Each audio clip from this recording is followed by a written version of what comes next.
मसीह यस्सु में मेरी तरफ से आप सबकी सलामती हो। सो बाइबल स्टडी में मैं आप सबको खुशामदीद कहता हूँ और मैं आप सब बहन भाइयों के लिए दुआ गो हूँ कि खुदावंद आप सबों को बड़ी बरकत दे, अपने जलाल और कलाम के लिए इस्तेमाल करे, ताकि खुदावंद का पाक और मुकद्दस नाम और उसका पाक कलाम आप सबों की जिंदगी से इज्जत और जलाल पाए। आमीन। सो मेरे अजीजों, आज हम कलाम मुकद्दस में से देखेंगे लूका 15 अबाब। उसका पहला हिस्सा जो था, पहली तमसील जो थी, वो हमने पिछले मैसेज में देखा कि खुदावंद यीशु मसीह ने इस तमसील के जरिए किस तरह फकीयों और फरीसियों को जवाब दिया, जिन्होंने ये इतराज किया था कि मसीहा गुनहगार लोगों के साथ क्यों खाता पीता या उठता बैठता है। सो इस तमसील का जो अगला हिस्सा है वो भी एक तमसील है, गुमशुदा सिक्के की तमसील। इस चैप्टर के अंदर खुदावंद यीशु मसीह ने 3 तमसीलें बयान की हैं और ये तीनों तमसीलें जो हैं ये इसी मकसद को जाहिर करती हैं कि खुदा सबसे मोहब्बत करता है, प्यार करता है। क्योंकि जब इस चैप्टर की पहली 2 आयतों का हम मुतालिया करें तो वहाँ हमने कल भी देखा कि कलाम मुकद्दस के अंदर लिखा कि बहुत सारे महसूल लेने वाले गुनहगार लोग खुदावंद यीशु मसीह के पास आते थे, उसकी बातों को, उसके कलाम को सुनते थे और यहाँ तक कि खुदावंद यीशु मसीह उनके साथ खाना भी खाते थे। और इस बात का फकीयों और फरीसियों ने इतराज किया कि मसीहा गुनहगार लोगों के साथ क्यों उठता बैठता या उनके साथ क्यों खाता पीता है। तो इसी बात को सामने रखते हुए खुदावंद यीशु मसीह ने इस चैप्टर के अंदर 3 तमसीलें बयान की। तो दूसरी तमसील जो है वो खोए हुए सिक्के की बाबत है और ये तमसील भी बाइंड उसी तमसील की तरह इसमें भी बयान किया गया है कि एक औरत जिसके पास 10 दरहम थे और उसका एक खो गया और अब वो 9 दरहम को साइड पर करके एक की तलाश करती है और जब तक वो दरहम उसे मिलता नहीं है वो उसकी तलाश करती रहती है और जब वो उसे मिल जाता है तो फिर वो अपने पड़ोसियों से और सब लोगों से कहती है कि आओ मेरे साथ खुशी करो, क्योंकि मेरा ये दरहम खो गया था, अब मुझे मिला है। अब खुदावंद यीशु मसीह यहाँ भी बयान करते हैं कि मैं तुमसे कहता हूं कि इसी तरह एक तौबा करने वाले गुनहगार के बायस खुदा के फरिश्तों के सामने खुशी होती है। जो जमीन दे उत्ते कोई एक गुनहगार भी तौबा कर ला है ना, ते आसमान दे उत्ते इन्नी के खुशी मनाई जाती है कि जिदा बयान करना बार है। खुदावंद यीशु मसीह ने उन फकीयों और फरीसियों को ये बात समझाई कि तुम ये समझते हो कि खुदा सिर्फ रास्तबाजों नेकोकार लोगों से मोहब्बत करता है। खुदा हर से मोहब्बत करता है। खुदा गुनहगारों के साथ भी उतनी मोहब्बत करता है और रास्तबाजों से भी उतनी मोहब्बत करता है, क्योंकि वो अपने सूरज को नेकों और बदों दोनों पर चमकाता है। वो अपना मी ना रास्तों और रास्तबाजों दोनों पर चमकाता है।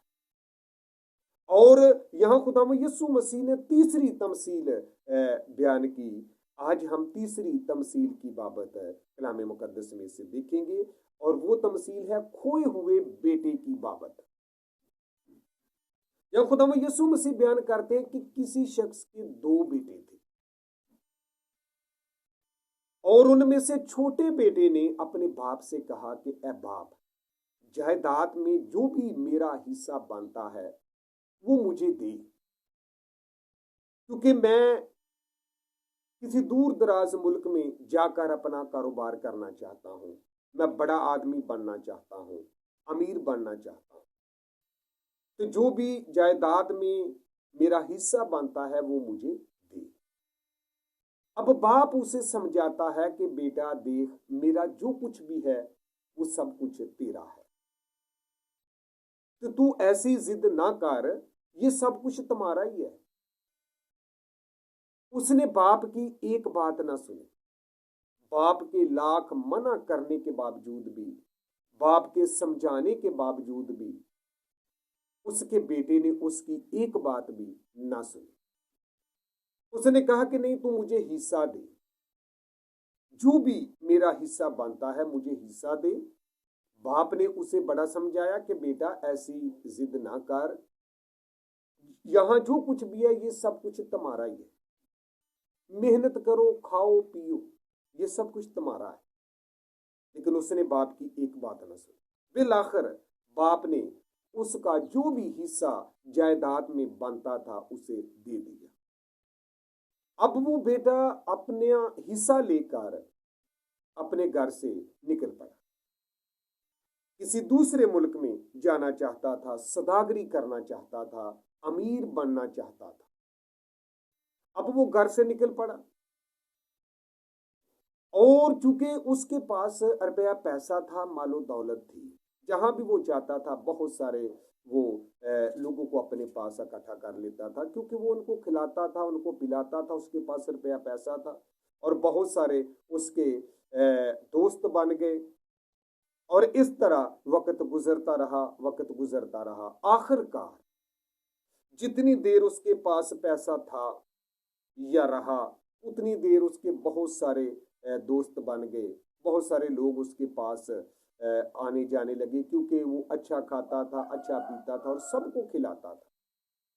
और जैसे उसके पास से पैसे खत्म हो जाते हैं तो सब दोस्त और सब लोग जो हैं वो पीछे हट जाते हैं, यहां तक कि अब उसके पास रोटी खाने के लिए भी पैसे ना बचे, कंगाल हो गए।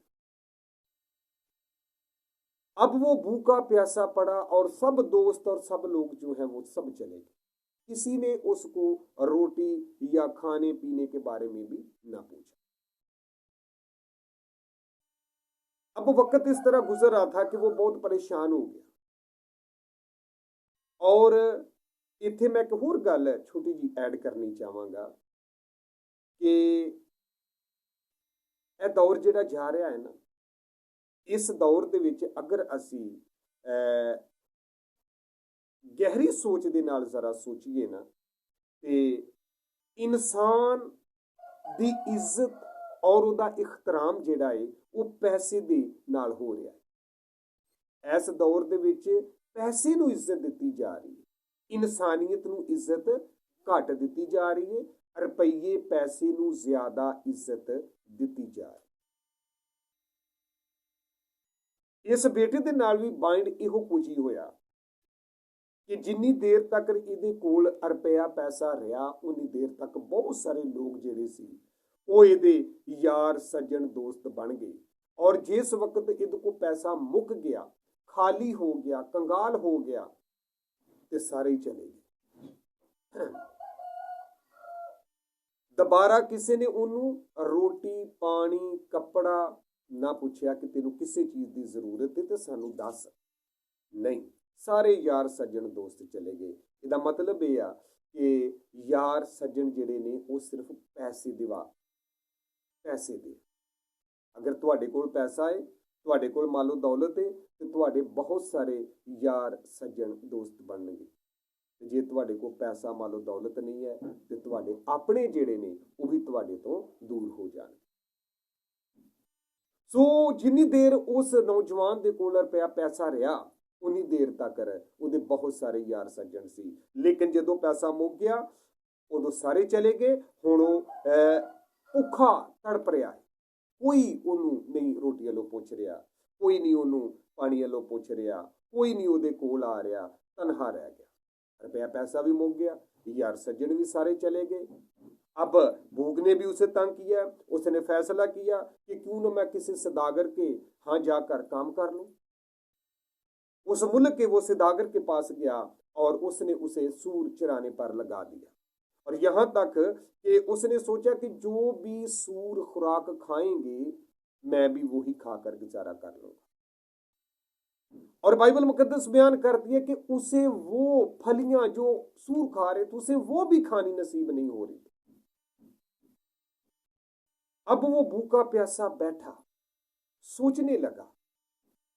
उसने अपनी हालत का जायजा लिया कि उसके कपड़े जो थे वो भी फटे पुराने हो चुके थे और भूख से भी वो तड़प रहा था और कोई उसकी देखभाल करने वाला नहीं था, कोई उसे पूछने वाला नहीं था। अब उसने सोचा कि मुझसे अच्छे तो मेरे बाप के घर जो नौकर हैं वो है, कम से कम उनको 3 टाइम की रोटी मिल रही है, अच्छा घर उनके पास है, अच्छा लिबास उनके पास है, अच्छा खाना वो खा रहे हैं, मुझसे तो बेहतर वो है। तो क्यों ना हो कि मैं वापस अपने बाप के घर जाऊं और जाकर अपने बाप से कहूं कि ए बाप, मैं तेरी नजर में और आसमान की नजर में गुनहगार, मैं इस लायक नहीं कि मैं तुझे बाप कहूं और तू मुझे बेटा कहे। तो मुझे बेटा समझ के नहीं, एक नौकर की हैसियत से मुझे रख ले, ताकि मुझे रोटी, कपड़ा, मकान तो मिलेगा। जैसे उसने ये बात सोची तो वो सोचकर अपने बाप के घर की तरफ चल पड़ा।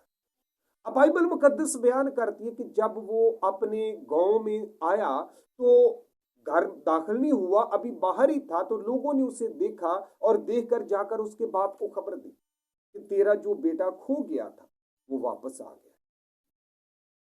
अब जैसे बाप अपने बेटे के आने की खबर सुनता है तो बाप बड़ी खुशी के साथ उसको मिलने के लिए जाता है, और जब वो बाप उससे देखता है उस हालत में तो बाप को उस पर तरस आता है, बाप को उस पर रहम आता है। और कलाम मुकद्दस के अंदर लिखा है कि वो अभी दूर ही था कि उसे देखकर उसके बाप को तरस आया और दौड़कर उसको गले लगा लिया और चूमा। बेटे ने उससे कहा, ए बाप, मैं आसमान का और तेरी नजर में गुनहगार हूं, अब मैं इस लायक नहीं रहा कि फिर तेरा बेटा कहलाऊं। बाप ने अपने नौकरों से कहा, अच्छे से अच्छा लिबास जल्दी निकाल कर इसे पहनाओ और इसके हाथ में अंगूठी और पांव में जूती पहनाओ, और पले हुए बछड़े को लाकर ज़बह करो ताकि हम खाकर खुशी मनाएं, क्योंकि मेरा ये बेटा मुर्दा था, अब जिंदा हुआ, खो गया था, अब मिला, बस वो खुशी मनाने लगे। बाप को उसकी हालत देखकर इतना रहम और तरस आया कि बाप ने अपने नौकरों से कहा कि जल्दी से जल्दी इसके कपड़े बदलो और अच्छा लिबास पहनाओ, इसके हाथ में अंगूठी पहनाओ, इसके पांव में जूती पहनाओ, और पला हुआ बछड़ा लाओ और उसे ज़बह करो और मेरे साथ सब खुशी मनाओ, क्यों कि मेरा ये बेटा खो गया था, अब मुझे मिला। ये मुर्दा था, अब मुझे मिला है, ये मुर्दा था, अब जिंदा हुआ है। क्योंकि उसके बेटे ने इकरार किया था। क्या इकरार किया था? कि ए बाप, मैं इस लायक नहीं कि फिर तेरा बेटा कहलाऊं। क्योंकि उसने अपनी गलती का इकरार किया था, उसने अपनी गलती को, अपनी उस खता को माना था कि बाप, मैं गलत था, मैंने गलत कदम उठाया, मैंने तेरी मर्जी के मुताबिक अमल नहीं किया, तेरी नसीहत को ठकराया। तो जैसे उसने अपनी गलती का, गुनाह का इकरार किया तो बाप को उस पर तरस आया, बाप ने उस पर रहम किया और बाप ने उसको अच्छे कपड़े पहनाए, अंगूठी पहनाई, पांव में जूती पहनाई, और फिर एक पला हुआ बछड़ा उसके लिए ज़बह किया और लोगों को बुलाया और उनसे कहा कि मेरे साथ खुशी मनाओ, क्योंकि मेरा ये बेटा खो गया था, अब मुझे मिला है। ये मुर्दा था, अब जिंदा हो। अब खुदा यीशु मसीह यहां बयान करते हैं कि अगर एक दुनियावी बाप अपने बेटे की खताओं को, उनकी गलतियों को माफ कर सकता है, उस पर रहम कर सकता है, उस पर तरस खा सकता है, उसे गले लगाता है, तो फिर तुम्हारा आसमानी बाप तो नहायत रहम और रहीमो करीम है, वो अपने गुनहगारों को क्यों नहीं माफ करेगा? जो उसके सामने इकरार करते, जो उसके सामने अपनी खताओं को, अपनी गलतियों को मानते हैं और उन गुनाहों को अपनी जिंदगी से तर्क करते। तो तुम्हारा आसमानी बाप तो इतना रहीमो करीम है, इतना रहम दिल है कि जिसका आप अंदाजा भी नहीं कर सकते। अगर दुनियावी बाप, कलाम मुकद्दस के अंदर लिखा है कि तुम बुरे होकर अपने बच्चों को अच्छी चीजें देना जानते हो, तो तुम्हारा आसमानी बाप अपने मांगने वालों को रूहुल कुद्दस क्यों नहीं देगा? ऐसे इंसान होते हुए हमारे अंदर बहुत सारी बुराइयां पाई जाती हैं, हमारे अंदर बहुत सारे गुनाह खताएं पाई जाती हैं। ऐसे इंसान होते हुए हम बुरे हैं, हमारे अंदर बुराइयां पाई जाती हैं। अगर हम बुरे होकर अपने बच्चों पर रहम करना जानते हैं, उन पर तरस खाना जानते हैं, उनकी खताओं को मुआफ कर देते हैं, तो बाइंड इसी तरह हमारा आसमानी बाप भी रहम करता है। वो शफीक बाप है, वो रहीम बाप है, वो प्यार और मोहब्बत करने वाला बाप है। जब कोई उसकी बारगाह में जाकर अपनी खताओं को, अपनी गलतियों को मानता है, तो यहां खुदा में यीशु मसीह उनको बता रही हैं, उन फकीर और फरीसियों को, कि इसी तरह अगर ये बेटा बाप दे कोल आया है, इन्हें अपनी खतावां नू, गलतियां नू मन्निया है, माफी मंगी है, ते दुनियावी बाप ने इन्नी खुशी की है कि ओदे वास्ते पला हुआ बछड़ा ज़बा किया, खुशी मनाई। ते इसी तरह जदों जमीन दे उते एक गुनहगार तोबा करता है, तो आसमान दे उते ऐस तो ज्यादा खुशी मनाई जाती है। आसमान दे उते लखां करोड़ां फरिश्ते खुशियां मनाउंदे ने, हत्ता कि खुदा बाप खुश होता है कि मेरा ये बेटा खो गया सी, अब वापस आया, ये मुर्दा सी हुण जिंदा होया।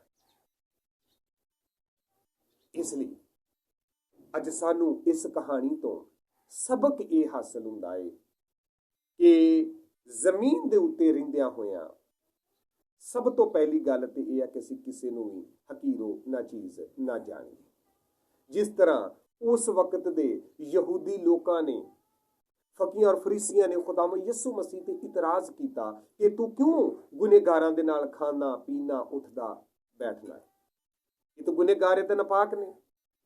और खुदाम यीशु मसीह ने इस मौके ते वो 3 तमसीला बयान कीतियां, और ये 3 तमसीला सानू ये सबक दिंदियां ने कि खुदा गुनहगारां दे नाल भी उनी ही मुहब्बत करदा है जिन्नी कि वो रास्तबाजां दे नाल, नेकोकार लोगां दे नाल करदा। सो सानू किसी नूं भी हकीरो ना चीज जानन दी जरूरत नहीं। पहली गल तो यह है कि खुदा यीशु मसीह सानू इहदे चों तालीम देंदे ने कि हर इंसान नूं खुदा ने पैदा किया और वो खुदा दी मखलूक है। असी किसी भी इंसान नूं बुरा भला या उहदे ते इल्जाम नहीं ला सकते, क्योंकि वो खुदा दी मखलूक, किसी नूं बुरा कहना अच्छी गल नहीं है खुदा दे कलामे मुकद्दस के मुताबिक। दूसरी गल यह कि ऐसे इंसान हुंदियां होया साडे च बहुत सारियां बुराइयां, बहुत सारियां गलतियां, खतावां, गुनाह पाए जाते हैं। ये मत सोचो कि साडे च खतावां नहीं है, गलतियां नहीं है। हर इंसान दे विच गलतियां पाईयां जांदियां ने। हर इंसान गलती करदा है, कोई ज़ाहरी गलती कर लेंदा है, कोई पोशीदगी च गलती कर लेंदा है, लेकिन वेखण वाला उत्ते बैठा है और वो सब कुछ नोट कर रहा है। इंसान गलती का पुतला है। इसलिए कलाम मुकद्दस च लिखा है कि सब ने गुनाह किया और सब खुदा के जलाल से महरूम हो गए। असीं सारे गुनहगार, सो सानू सारियां नू तौबा दी माफी की जरूरत है। ये मत सोचो कि असीं गुनाह नहीं करते या साडी जिंदगी च गुनाह नहीं है। देखो, गुनाह तो गुनाह ही है, चाहे वो छोटा हो चाहे वो बड़ा हो। गलती तो गलती है। लिखा है कि छोटी छोटी लूमड़ियां खेतों को तबाह कर देती हैं। छोटी छोटी लूमड़ियां, अगर उन छोटी लूमड़ियों को उसी वक्त ही कंट्रोल किया जाए तो खेत या फसल तबाह होने से बच सकती है, और अगर उनको कंट्रोल ना किया जाए तो काम बढ़ता जाता है, तबाही ज्यादा होती जाती है। इसी तरह अगर हम इन छोटी छोटी खताओं को, गलतियों को, गुनाहों को अगर हम कंट्रोल नहीं कर दे तो फिर एक बहुत ਵੱਡਾ पहाड़ बन जाएंगे और उस पहाड़ ਨੂੰ हटाना साडे ਲਈ बहुत ज्यादा मुश्किल हो जाएगा। इसलिए ਅਸੀਂ ਸਾਰੇ खताकार, गुनेगार और सानू सारिਆਂ ਨੂੰ तौबा ਦੀ ਜ਼ਰੂਰਤ है। और इस चीज ਨੂੰ सामने रखो कि ਜਦੋਂ ਅਸੀਂ ਜ਼ਮੀਨ ਦੇ ਉੱਤੇ ਕੋਈ ਵੀ ਗੁਨੇਗਾਰ ਆਪਣੇ ਗੁਨਾਹ ਦੀ ਮਾਫੀ ਮੰਗਦਾ ਹੈ, ਉਸ ਗੁਨਾਹ ਤੋਂ खुदा ਦੇ ਸਾਹਮਣੇ तौबा करता है, ਤੇ ਅਸਮਾਨ ਦੇ ਉੱਤੇ ਲੱਖਾਂ ਕਰੋੜਾਂ ਫਰਿਸ਼ਤੇ ਜਿਹੜੇ ਨੇ ਉਹ ਖੁਸ਼ੀ ਮਨਾਉਂਦੇ। जिस तरह खुदावंद यीशु मसीह ने तीसरी तमसील दी सानू दसिया कि वो बाप अपने उस बेटे दी गलती नू जदों उहदे बेटे ने अपनी उस गलती का इकरार किया तो बाप कितनी खुशी मनाउंदा है। उस बाप ने बहुत ज्यादा खुशी मनाई, हत्ता कि अगली चंद आयतों का जब हम मुतालिया करते हैं तो वहां बड़ा भाई जो है वो इतराज करता है कि मेरे लिए तो तूने कभी एक बकरी का बच्चा भी ज़बा नहीं किया कि ये ले ज़बा कर ले और अपने दोस्तों के साथ खुशी मना ले। तेरा ये बेटा जिसने तेरा माल जो है वो अपनी ऐशो इशरत में अजाड़ दिया, उसको बर्बाद कर दिया, अब ये वापस आया तो तूने उसके लिए पला और इतना बड़ा बैल जो है वो ज़बा कर दिया। और बाप उसे क्या कहता है कि बेटा मेरा जो कुछ है सब कुछ तेरा है, तेरा ये भाई मुर्दा था अब जिंदा हुआ, ये खो गया था अब मिला। इसी तरह आसमानी बाप भी एक गुनहगार के तौबा करने पर खुशी मनाता है। इसलिए आज हम सबों के लिए ये जरूरी है कि हम सब मेरे अजीजों अपनी गलतियों को, अपनी खताओं को माने और तौबा करें। इसलिए खुदावंद यीशु मसीह ने मुनाफिकीन और फरीसियों को यह दसिया कि इब्ने आदम खोए हुओं को ढूंढने और निजात देने के लिए आया है। सो खुदावंद आप सबों को बड़ी बरकत दे। आमीन।